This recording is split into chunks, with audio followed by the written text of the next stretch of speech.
ஆசா செத்து போனதுக்கு காரணம் என்ன தெரியுங்களா? அவர் தேவனை தேடாம மருத்துவரை தேடினதுனால என்ன ஆயிட்டாரு? செத்து போயிட்டாரு. அந்த வியாதியை கொடுத்தது யாரு? ஆசாவுக்கு. பாருங்க, தேவனுக்கு விரோதமாக ஒரு பாவம் செய்யறாரு. தேவன் தன் பக்கம் திருப்பும்படியாக என்ன கொடுக்கிறாரு? ஆசாவுக்கு வியாதி என்ன செய்யறாருன்னா கொடுக்கிறார். அந்த கொடிய வியாதியிலும் அவர் யாரை தேடல? கர்த்தரை என்ன செய்யல? தேடவே இல்லை.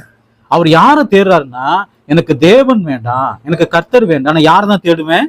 பரிகாரிகள், மருத்துவரை தான் தேடுவேன் தேடுறார்.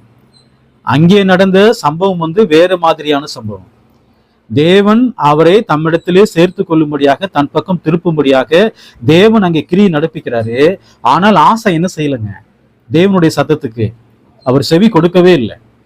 தொடர்ந்து தேவனை பகைக்கக்கூடியவரா இருக்கிறாரு. தொடர்ந்து யாரை தேடக்கூடியவரா இருக்கிறாரு? பரிகாரிகள். அதனாலே அவர் என்ன ஆயிட்டாருங்க? செத்து போயிட்டார். இந்த